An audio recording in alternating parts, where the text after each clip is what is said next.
ايه؟ لذلك مره قلت له يا ابني انت مرتزق كده، انت تلعب عشان ناديك، عشان شرفك، عشان فانيلتك، عشان اسمك، طبعا عشان فلوسك.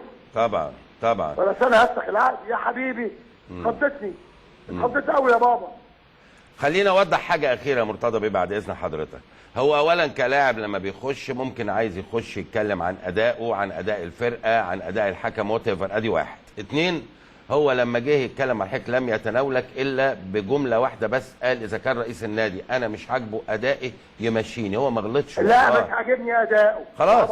انا بقول لحضرتك هو ما غلطش في شخصك، ما غلطش يعني. هو بس قال الجمله دي عشان عشان ما نحملوش. اكرم روح له.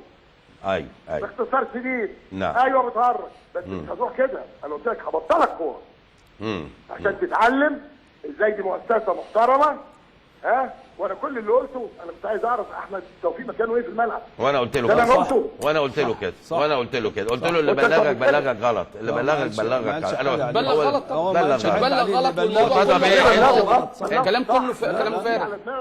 ما يعملش هو غلط. هو غلط. واسماعيل يوسف سمعنا دلوقتي ان هو غرمه 100,000 جنيه ووقف. لا اسماعيل موقوف معاه. انا هرج ايه؟ لا يا حبيبي الكلام ده مش عندي خلاص.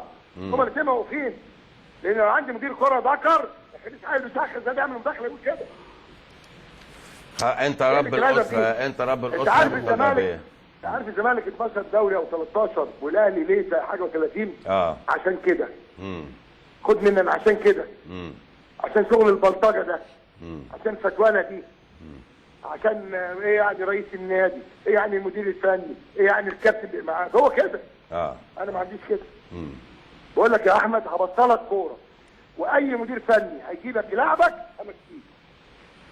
لازم تتعلم الادب وتعرف يعني ايه رئيس نادي مؤسسه كبيره اسمها الزمالك. نعم. مش رئيس قريتك. ده انت ما تقدرش تتكلم رئيس مركز شباب بلدك كده يا اخي.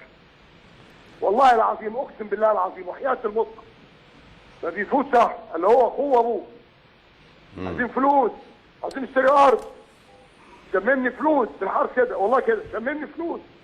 ايه ده؟ لا كده مش عندي يا بابا. هو زي ولادك يا مرتضى بيه، وانا عارف ان حضرتك قلبك كبير وهتلم الناس بكره وتلم فرقتك وان شاء الله الامور تعدي على خير باذن الله. اللي كل شويه هددنا يا اخ مؤمن، ده انا وقفت معاك واقفه الناس كلها كانت ضدك. صح. كل الناس ضدك. صح. الزمالك ما اتغلبش 5 و3.